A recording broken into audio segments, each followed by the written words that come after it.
Well, hi everyone. I'm John Ritland, and this is my review of WWE Smackdown, and it was shit.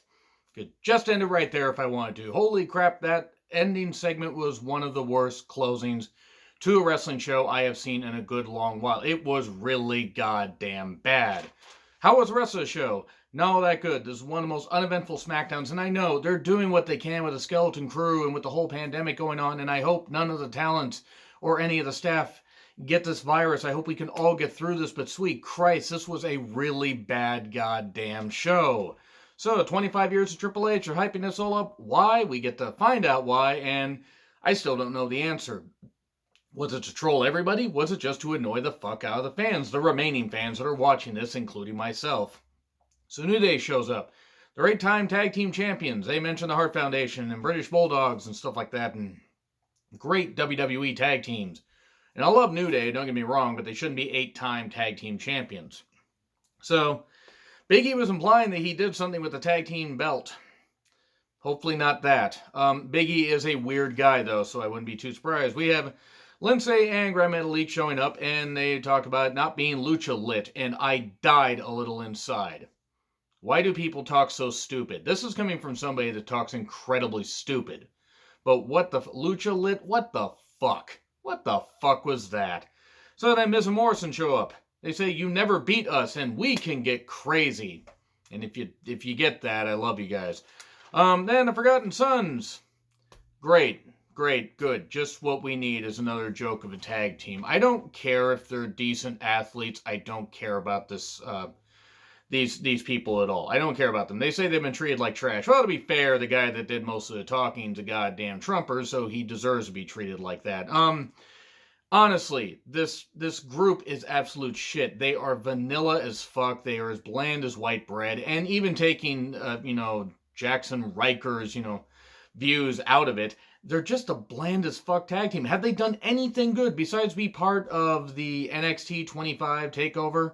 That ladder match. Besides that, have they done anything good? I can't think of anything. So, of course, they beat up the 2 black men. I'm surprised they didn't beat up the 2 Mexicans or the 2 Hispanics.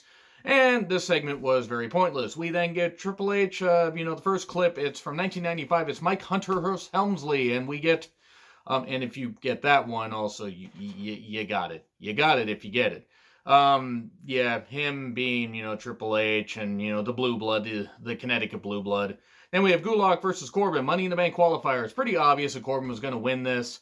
They mentioned how Corbin won the Money in the Bank briefcase in 2017, but not the fact that he failed to cash it in on Jinder Mahal. Remember when Jinder Mahal was WWE champion? It was one of the worst goddamn things that WWE has ever done, and that is a long list. Jinder Mahal being WWE champion. One of the top 5 worst things of the last decade, from 2010 through 2019. It was absolutely atrocious. And the fact that Michael Cole had to remind me of that means that I need to now remove those thoughts from my head with a fucking spoon. So, Nakamura and Cesaro attack Bryan, and then end of days for 3. Okay, Corbin won. I don't think that was a surprise. We're probably going to have Elias run in and screw over Corbin during the Money in the Bank match, because they're probably just going to get everybody in that match and Human Centipede them together and just have it happen at Titan Tower, but yeah, match was okay. It was okay. Whatever. We didn't need Gulak winning, and maybe Gulak's going to help Daniel Bryan. I don't know who the fuck's going to win it. It's probably going to be Triple H. He's going to insert himself in there among all those other guys. Triple H inserting himself. Have fun in seeing that, because he does have a lot of kids, so he does know how to do that. And he'll win the thing, because he'll be able to climb the corporate ladder, and he's never won the Money in the Bank briefcase. And they're doing this 25-year anniversary shit. So, we get Gronk returning to the NFL while 24/7 champion. Just drop the title. Just drop it. Just drop the fucking championship. We don't need it. You already have enough championships that you don't utilize correctly. The NXT Women's Championship, for example. Easily the worst booked championship outside of the U.S. title. Funny. The 2 people that are booked as those champions are dating. And Andrade is a much better athlete. But I'll say that for a rant on Raw. 2014 ladder match recaps where Seth Rollins won the briefcase and then cashed in at Mania. Sheamus versus Major League. I don't know. He beat. I didn't catch the jobber's name. Guy has a good look, so who knows? Maybe he could be something. They could use him on NXT TV, but he got beat quickly. And then a 24/7 clip with Jeff Hardy talking about his issues, fatherhood, and returning at Mania. And then next week, Chapter 4, the redemption or the comeback. And Sheamus was just standing there this whole time and then knocked Cole's headset off, which, to be fair, he should have been able to bro kick Michael Cole right there. Just anything to get Michael Cole off of TV and get good commentary on there, because Michael Cole has never been good on commentary, or at least not in the last 15 years. Then recap, before this match, we get recaps of DX invading Nitro, and you know how DX was always incredibly overrated.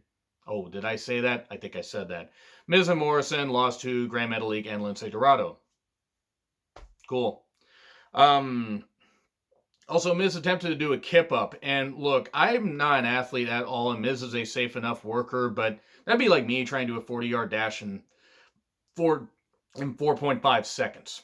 I can't do it, and Miz should not try to do a kip-up. Miz is also almost 40 and has a lot of miles on his body. Please, Miz, don't try to do that.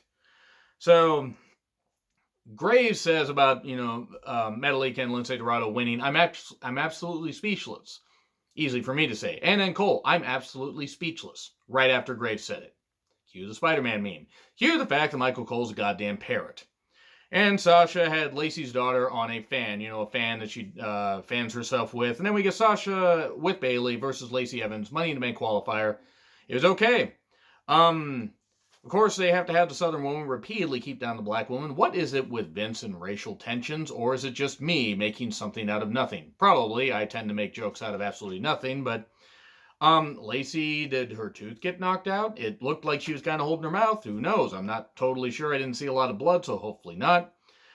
Bayley ends up putting Sasha's foot on the rope after the first woman's right, but then Lacey drags her into the ring. Bayley's distracting the ref without meaning to, and Sasha had Lacey rolled up for about a 20 count, and then woman's right, 1, 2, 3. So there we go. But Bayley and Sasha, the tension is continuing. We didn't get the hacker on the show tonight, unless I just totally blanked out. And then we get Bray and Braun history. Cool. Braun wants to pile up bodies up to the sky, meaning he wants to reopen America too soon. And Otis, Manny, and Sonya and Dolph, and they show clips of Sonya's promo, the best thing of this whole feud so far. And Carmella has a Money in the Bank qualifier next week against Mandy, and then Dolph and Otis, also Dolph and Otis, there we go, have a, that Otis swimming with the Dolphins. You know what? Vince would try to do that. He would try to have Otis win by, having the Dolphins attack Dolph. So anyway, they were going to have a Money in the Bank qualifier next week. And then Triple H returns at MSG. That was a cool moment. I will admit that. Carmella and Dana versus Bliss and Cross. Bliss Cross tanning sauce. Sweet Christ, did Carmella use that scene from Final Destination 3 as inspiration for her tan? Good God, all the tanning, stuff was left all over the mat. It looked like they took, imprints of this and just put blotches of, brown all over. Sweet Christ, it was ridiculous. By the way, this is a women's tag team championship match, and Nikki and Dana had to basically carry this. Dana has at least improved. Carmella can't do anything. And sweet Christ, when Carmella and Alexa were, fighting or attempting to do stuff, it was like the blind leading the goddamn blind. And then a modified 3D for 3. So thank God we get Nikki and Alexa retaining. I don't know who the fuck's going to win the championships. Dakota and Reina Gonzalez? Hell, why not at this point? Then Bryan versus Corbin next week. And Triple H and Shawn Michaels. Look, okay. Triple H is one of the greatest politicians in wrestling of all time and has had some good matches, but was always the man that could work with the top guy but can never be the top guy. And I will stand by that. But Shawn Michaels, one of the greatest performers ever. If not the. I don't know if I'd say the, but he could always get great matches when he wanted to. Even like throughout his entire career, even in his second run, when he had that back injury that was so legit. I don't know how legit it was. I'm not saying that he didn't have it, but I think he could have come back sooner, but he had to get his life clean, so there we go. So they killed time, and this was painful. This was fucking painful. So the show was really nothing up to this point, but this was fucking painful. DX, not so great moments, outtakes. They did show China. That was good. At least they showed all DX, and they showed China. That's good. Triple H's losses of Mania, 13 and all. Stephanie, no fun, and then Stephanie FaceTimes. So Stephanie appeared on this show, so that was a full grade off. Not that I'm grading this show, but it would have been a full grade off there. And then Flair chimes in. Then they smash cut to commercial with 10 minutes left.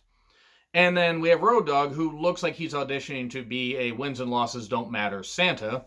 And then Vince comes out. I don't know why Vince was there. I don't know why Vince sounds like he's dead inside. Like, he looks like he's dead inside. He sounds like he's dead inside. He sounds done. I don't know if he was just there to take the piss out of everything, but Katie Vick got mentioned. The Bailey This Is Your Life segment got mentioned.